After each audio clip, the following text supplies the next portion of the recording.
Hello, everybody, and welcome back to tracking our local shifting real estate market here in southern New Jersey, Burlington, Camden, and Gloucester counties, 900,000 and below. Today, we are basically wrapping up the end of March, and we're going to start talking a little bit about what is a buyer representation agreement. With all of the NAR settlement talks that have started to come out, they began to release a lot of the criteria that they're going to be implementing come July, as long as all of the changes are approved by the courts. Now, last week I went over what the majority of those changes are going to be. Again, still have to be ratified, still have to pass the courts, still have to go into law and all those things. So we'll wait until that happens to actually change a lot of business practice. But in the spirit of making sure we are prepared and aware of what those changes are, one of the biggest things that will become a big change in the way that you as a buyer operate in this market will be a buyer representation agreement. Now, some of you may have signed an agreement similar to this when working with a realtor before, and some of you may have not. In certain parts of the country and in certain brokerages, it's a little bit more commonplace, and in some, it's just not as much. Now, in my personal experience, I have done buyer agency agreements before, and I've worked with buyers without buyer agency agreements or buyer representation agreements. We'll kind of use that interchangeably here. But going forward, according to the way that it's currently written, again, could change. The way that it's currently written is saying that before you tour a home with a buyer agent, you will need to sign one of these agreements. They actually won't legally be allowed to take you to see a home without this agreement in place. So what we're going to cover here, let's run through our just quick week 13 stats. We'll kind of just do a little bit of a touch on the end of the month here and how we've kind of progressed over the beginning of 2024 here. And then we'll finish the video going into those buyer representation agreements. So week 13, all the way on the one side of our screen here, and I'll just slide myself over a little bit here just so we can kind of look at this appropriately. So week 13, so we've been coming down a little bit in our active listings. That has been a little scary to see because, again, the biggest problem we've been having is low inventory. So to see this a couple weeks now fall down to this 1227 number, not exactly the direction I was hoping. What is a positive is that our new listings have stayed strong over 300 now for 4 weeks in a row. That's great. That's what we want to see. We want to see new listings up over 300, basically 100 per county per week. That we do like to see, and I'd hope that that continues to increase. It's just a funny week that we ended up having exactly the same amount of listings last week as we did this week at 301, and our pendings at 289. The oddity, though, the odd one for me is that closed units are down to 215. That is a pretty darn low number here, given some of what we've seen in March here, with the under contracts being a little bit higher here at 292, 305, 315, and then seeing these close only at 215. I guess if we were to come back, and because you always go about 30 to 40 days back to see, okay, what went under contract, then what should we see as closing? I guess this actually does make a little sense. We're showing our pendings in the later part of February at 221, 250, 243. Those are the ones that go under contract. And you would expect, again, 30, 40 days later, they'll close. So that's probably why we're seeing these slightly lower close numbers right here. But make no mistake, we're starting to see that pending number really increase. So as we go forward into the early part of April, it's very likely that we are going to start to see that close number tick up pretty decently. And that's our close number right there, close number 215. Now, expired, withdrawn, and cancels, again, a fairly nominal stat for that. Nothing too crazy here. Our price reductions, again, fairly in line with what we've been expecting. And then a kind of a strange one. We actually went up in our days on market. We've been watching this trend really go down since the start of the year. I mean, if you guys remember, starting back in the 70s and the 40s for average and median, we went all the way down to the 50s and 20s, and now we're kind of in the low 60s and mid 20s for our average days on market and our median days on market. So we have a lot of activity going on right now with new listings and under contracts happening, and the days on market are still strong, but maybe eased up just slightly. The one kicker that we have to take a look at is that the median price point is now back up to its all-time high of 349.9. I actually don't know if we've gotten 349.9 all year. We had a 349 flat, but we have not had 349.9. So that is officially the highest that our median list price has been since we've been tracking this at the beginning of 2023. One of my bold predictions going into this year was that median list price was going to go above 350, and we are literally $100 away from that. So given the speed of everything, given the fact that we still just need more inventory, this number keeps shrinking. I do expect to see this number continue to go up. Just a quick a quick little snapshot on interest rates by checking our Freddie Mac website just this morning. Their last update was on the 21st of March, and the 30-year fixed rate mortgage rate was a 6.87. It was 6.88 as of the 7th of this month, so it's been fairly stagnant. I think it dropped from like 6.8 to like 6.78, back up to 6.88. So it's sort of sitting right there. Again, we can keep hoping that's going to come down. It's probably going to be a little while for that to come down. Now, just reviewing a little bit of our month-over-month stats here, we obviously see our total active listings have gone from 1289 to 1224 to 1259, so sort of an up, down, middle as we had that. Now, year over year, if we look at our averages, at this same time last year, we actually only had 1,201 listings. So we actually have more listings available in March of this year than we did March of last year, which is actually good to see. Our new listings has really ramped up. So from January of this year, 193 average, February 277 average to a 309 March average. Loving to see that we've really increased that up a good bit. Pending has increased commensurately with new listings as well, going from 213 to 243 to 300. And then our closed numbers have also ramped up from 200, 211 to 258. So for all intents and purposes, from a new listings under contract and closed, everything has been sped up and accelerated, and there has been more activity than the start of the year. Our expired, withdrawn, and cancels, again, they kind of increased and then they've settled in. And so that's kind of, again, been a nominal figure, pretty in line with what we've been seeing all year. And price reductions have been on the rise. I think what's happening here with the increase in price reductions is some agents are seeing the price increases and are mispricing their listings and are unfortunately kind of getting beaten up a little bit where they have to then bring them back down to earth. I have seen a number of listings where even my buyers are like, they're shooting the moon on this one, aren't they? He said, yeah, they are. They're probably going to have to reduce that. So while, a lot of stuff is being sold quickly and being sold for top dollar, there is a little bit of a listing issue with some of these people maybe overpricing them, kind of not really riding the stats appropriately. And then days on market, as much as we saw just a blip of it going back up, it has been dropping significantly. So the days on market, or the speed of all the listings that are actually on the market, is at a very quick pace. But again, we've seen prices now go from 333.9 in the beginning of January to 340 in February, up to 345 in March. So the upward hill climb of price begins and will likely continue through the good pace of this year. So that's all of our stats for this week, right? We had week 13 of March. We kind of went over what we did there. We have our couple little averages here and things like that. Just for argument's sake, for the list price, 345,950 is where we are currently this year. And as of this same time last year, the average was 317. So you can see we've now gone up between 317 and 345, about $28,000 in median list price, or almost a 10%, basically like a 9% increase in prices year over year on the median average. All right. So that's all pretty good for this and for our stats, but let's jump into the meat and potatoes of this week's call from a looking down the road perspective about understanding what a buyer representation agreement is. Now, a buyer representation agreement in layman's terms. Now, I'm going to preface all of this. Guys, I am not an attorney. This is not legal advice. Let me say that one more time. I am not an attorney, and this is not legal advice. What I want to discuss here are the components of what a standard buyer representation agreement looks like. I'm going to give you my 2 cents as a realtor, and as I've done these and not done these, and how these are going to come out, and some of the common pitfalls and positives that you get with a buyer representation agreement. But at the end of the day, if you would like to speak with a real estate attorney in the local area and really understand this from a nuts and bolts perspective and be advised on that, I'm more than happy to put you in touch with any of the real estate attorneys that I know and are in my network. Let's jump into this.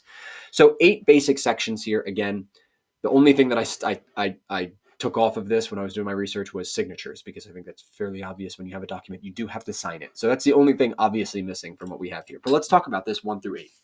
Parties involved, identification of the buyers and the real estate brokerage or agent representing them. So this should be pretty straightforward. If you are the buyer, John Smith, and I am the realtor, Connor Tuck, and I work for Keller Williams Realty, John Smith will work with Connor Tuck, who is a member of Keller Williams Realty. Those are the parties to the transaction. Some buyer representation agreements can be signed with a particular agent, and depending on the brokerage that you end up doing business with, they may have you sign it and you're really signing on to be represented by the brokerage, and then they may have an agent assignee that they then place to you. So different brokerages do it differently. With Keller Williams, I know for the most part it is doing it with that particular agent, but obviously the brokerage does have to be a big component of that. Duration of agreement. Start and end dates specifying the period during which the agreement is valid. This can range from a fixed period, example 90 days, to an open-ended duration.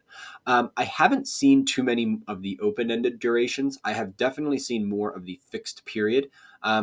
Traditionally, a 6-month is what I've seen on a lot of agreements, but that is completely up to you and your agent. If you want to do a shorter one, if you want to do one that's only a 30-day one, you can. The agent may push back and say that doesn't give us enough time to really get through what might be, and then this could expire, and then I could have done a month's worth of work, and you could be right on the cusp of buying, and all of a sudden our agreement is invalid. I would say that 90 days is going to become something that a lot of buyers and a lot of buyer agents will start to agree with. I think that's an appropriate amount of time to be on a search. And at the end of the day, if your buyer's agent after the end of 90 days is still unable to find you a property, maybe it was because of your own fault. Maybe you had too much criteria or not enough criteria, or you didn't have the follow-up to actually go and see properties that your agent was representing to you and putting in front of you. There could be a host of reasons. But if it were me and I was going to start talking to buyers and begin this negotiation with them, I think 90 days would be a starting point for me to just say like, hey, I think this is an appropriate amount of time. What do you think? And we can negotiate. It can be different for buyers, but that would be my approach would be, I think 90 days would be a very good amount of time to do the proper job that a realtor should be doing for a buyer. Scope of representation. Explanation of the services the agent will provide to the buyer, including assistance with property searches, scheduling property viewings, negotiating offers, and providing guidance throughout the home buying process. Let's break each one of these down here a little bit. So property searches. You may say, I can do my property searches on Zillow. You totally can. You totally can. A good realtor will also get you a search based on their MLS, which was really kind of the raw data that's spitting out to Zillow in the first place. But again, there's thousands of data points across thousands of listings, and there's always little misalignments of the data that goes from the MLS to the Zillows, the Realtor.com, some of these other websites. And so that's why MLS-backed searches I always find are the best for accuracy. Now, that's not all that important. Scheduling property viewings, again, making a schedule is not all that hard, but when you have to do it through the showing time service, when you have multiple homes you have to see that day, creating smart routes for them all so that you're not double backing, this can actually be a time-consuming process. The technology we have through the MLS and through showing time does help reduce that. So this is another simple one. But yes, we should we should put in front of you properties that you're going to like, and we should help you schedule to see them. Those I think are just very simple. Negotiating offers. This is, I think, one of the single most important factors about what a buyer agent can help you do.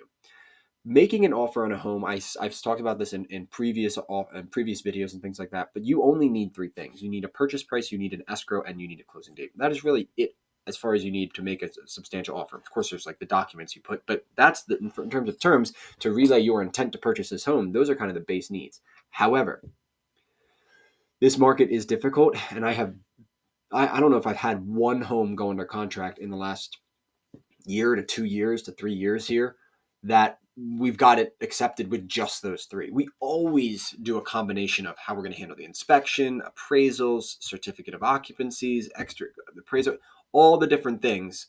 That's, for me, negotiating the offers and help you negotiating them is really important. Yes, could you just have a buyer and a seller get on a text thread and start exchanging information?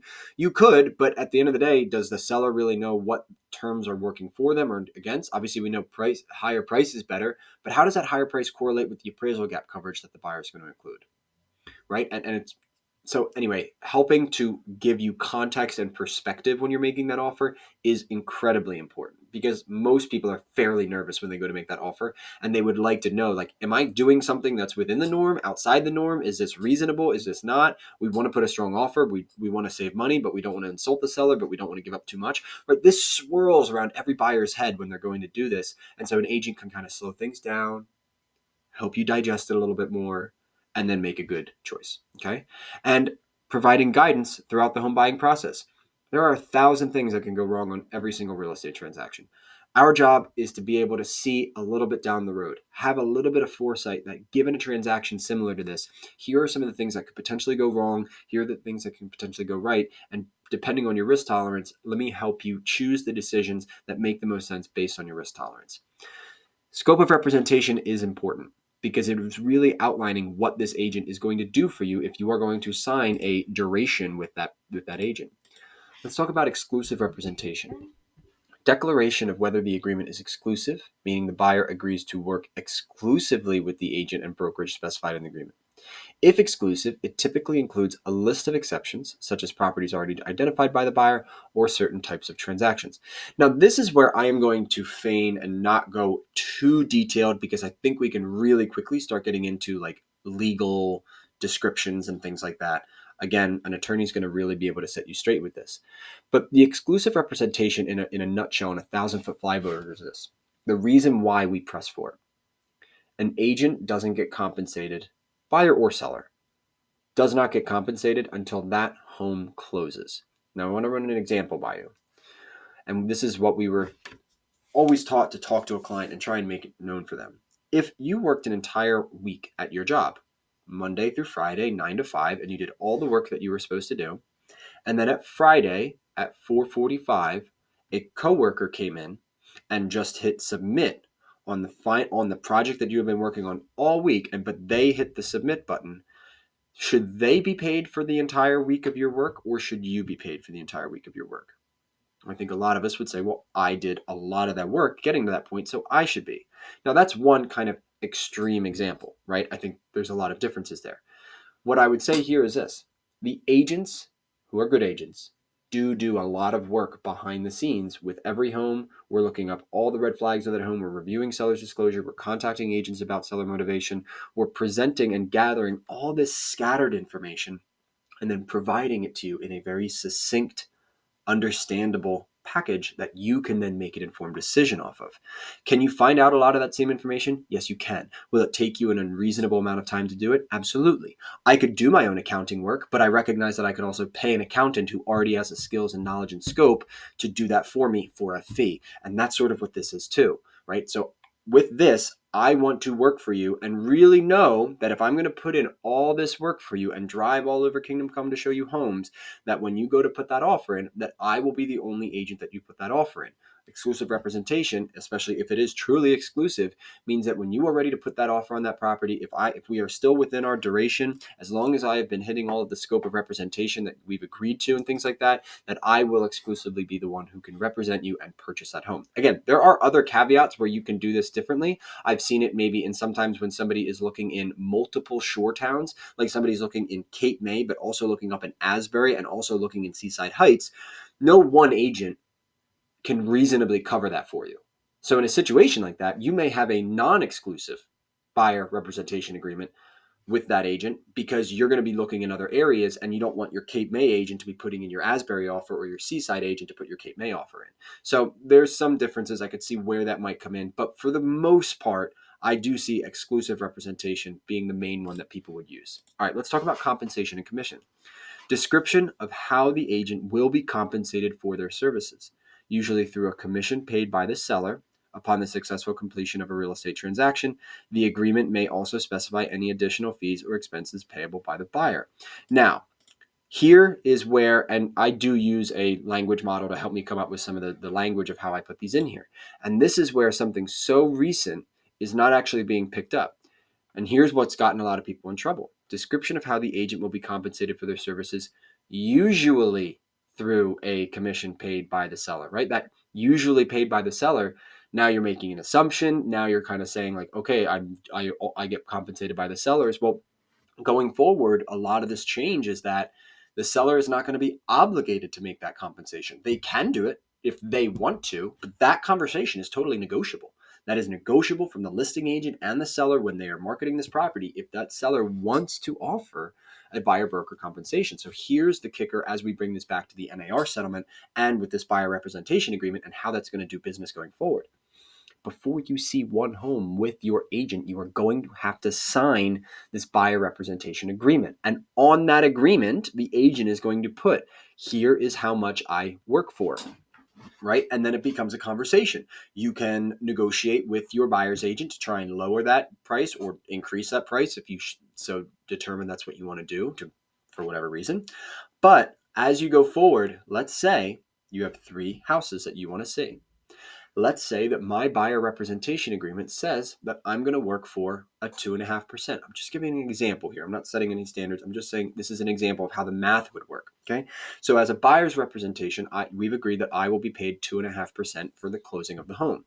You find 3 houses you like. House A is offering a 1%. Right? Or they're offering a concession amount, because that's how they're going to have to do it. They're going to have to say, we are offering a general concession. You can use it for whatever you want. Can't say it's for commissions, but we're offering a general concession, and let's say that's close to 1%.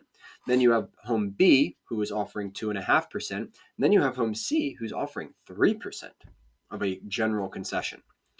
As we go into that, for house 1, if you got under contract and you close on that home, the seller who's offering a concession roughly equal to about 1%, we could decide during the negotiation of the transaction that 1% will be put towards my commission. But based on our agreement of a 2.5% total pay, it would be your responsibility as the buyer to make up that extra 1.5% that would be added to your closing costs to purchase the home. Okay. Now the second option, that home was offering exactly a 2.5% concession. Again, not specifically tied to commissions, but we decide, hey, they're offering a concession amount that based on my agent's buyer agency agreement, I would be able to match that, and I could use the entire concession if I so choose, if we negotiated that, right? You see how annoying I have to be about saying if we negotiate it, if we do, because that's what these lawsuits have said. We have to make it so negotiable now. But if they're offering a concession amount in the amount of that full 2.5%, then you could decide as the buyer, okay, great, I'm going to take this general concession. I can do what I'd like, and I would like to use it to pay the entire 2.5% for my buyer agent. That's fine. You would be allowed to do that. Now, let's take that third option. If the seller is actually offering 3%, but I've only signed an agreement with my buyer agent agreement for 2.5%. And again, when I say the seller is offering 3%, I mean they're offering a seller concession, specifically not tied to commission of 3%. And then you as the buyer, who can do whatever you want with that concession, have decided how you're going to use it. 2.5%, would be paid to me, the agent, but that extra 0.5% cannot go to me. One of the other rules inside of this NAR settlement is that the buyer agent, through our representation agreement, I cannot earn more than what we have agreed to in that agreement. So if the third house is offering a general concession for more than the amount that you have agreed with your buyer agency for that representation agreement, then the agent would get their 2.5% or whatever that you've decided on and negotiated and agreed upon. But that extra 0.5% cannot go to the realtor. It can go to something else. It can go to a reduction of your closing costs. It can go to buying down points on your loan. It can go to a whole number of things. Okay, so that's a good one there for the compensation and commission. Obligations of the buyer. So explanation of the buyer's responsibilities, which may include providing accurate information about their preferences and financial situation, cooperating with the agent's efforts, and adhering to the terms of the agreement. Right? So with this, there are obligations of the buyer. You can't just sign this agreement and then never speak to us. That really wouldn't be helpful. I don't know why you would do that in the first place, but this does say, like, we need to know about your financial situation. You do have to tell us that information. You can't safeguard that information. We need to know it to represent you properly. We have to know if you are pre-approved, who you're pre-approved with, how much you've been pre-approved for, what loan types you've been pre-approved for. We need to know all that information, right? And then also we need to talk about, okay, when I send you properties, I need a response from you in a certain amount of time. I need you to get back to me. Obviously there's extenuating circumstances, there's life that gets in the way, but by the most part, for us to work in good faith together and for this agreement to actually mean a damn, we got to talk about what I as your agent will do for you, but also what you will do as the buyer to fulfill your end of this obligation. So there is a section here about the obligations of what you would be responsible for. Make sure to read that before signing. The brokerage relationship disclosure. Disclosure of the nature of the brokerage relationship between the buyer and the agent, including whether the agent is acting as a buyer's agent, a seller's agent, or a dual agent representing both parties. So this is a big one. Representation and agency is an important factor. One of the first documents that you're supposed to sign when meeting with an agent is called a consumer information statement. This CIS form outlines the different types of relationships that the broker and the agent can have with the public, right? And that is I'm going to work for you as a buyer's agent only. I'm going to work for you as a listing agent only.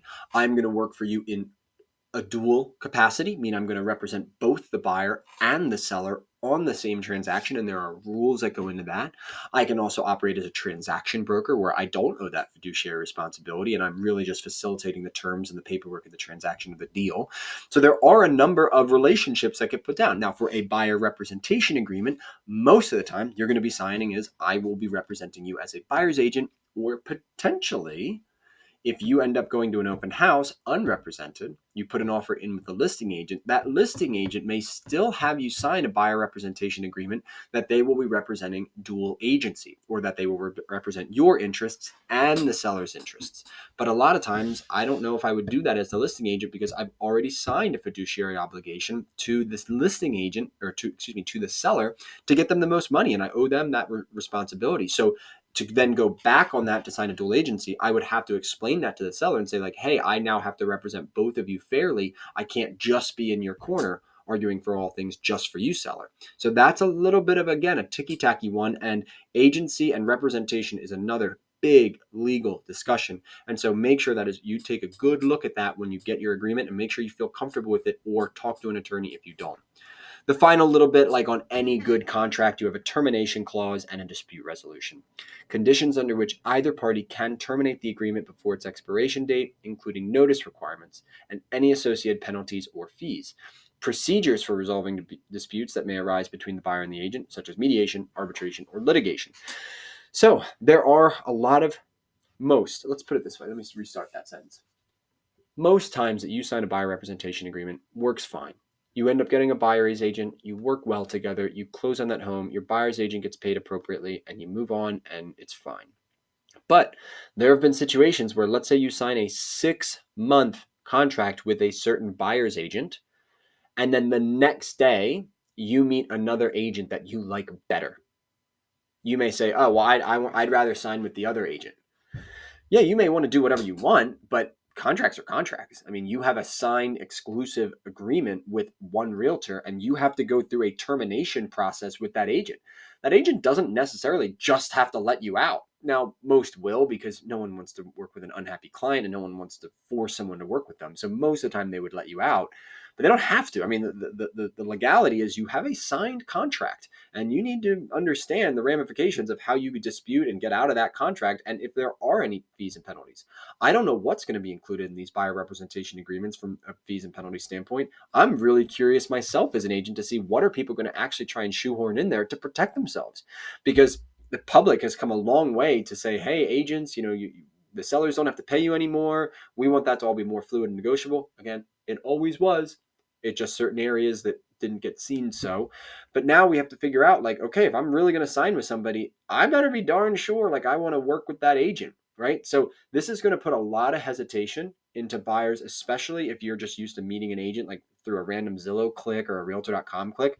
You're going to say, like, hey, I want to go see this house. They're going to be like, great, sign this document to start working with me. Some agents will do it on a house-to-house basis. I think that will become cumbersome and annoying, but I think some agents are going to do it. Some agents may just say, like, hey, we'll do it, for a month, just sign like a 2-week or a month agreement with me, and then we can extend it if you still want to work with me and things like that. I think we'll start to see some of that, but just be really careful. I mean, if you just click on a random agent and you find them, they're like, yeah, sign with me for a year. You sign that document and all of a sudden, they never call you back and they're a terrible agent. Well, you're stuck. I mean, besides going through a termination clause and a dispute resolution, you are going to be stuck with that agent for a really long time, and you won't even be able to put an offer in with another agent. And if they do, they might owe the entire commission to the agent that has the buyer representation agreement. That was a lot today. So what I will say is this: be aware of what these buyer representation agreements are going to look like. You should start going online now and trying to find examples of forms of these. And as you begin to approach a realtor, and because it's not even a choice now. Like, if you want to work with a buyer agent, you have to do this come July, assuming that everything that the NAR has put out and approved by the courts and that actually goes through. Yeah, like, this is going to be the way the business gets done going forward if you want buyer agency representation. And so be aware of what's going to be involved in those contracts so you can get ahead of the game and you can be prepared. Because again, everything I do on this channel is about you being able to do the research ahead of time so that when you are at the chair making the decision, you have a bevy of knowledge, you understand it, you've been given context, you've been given perspective, and you can actually make a good informed decision. All right, this was one of my longer videos today, but I appreciate everybody sticking on. So I'm going to let you all go. See you in April. Bye.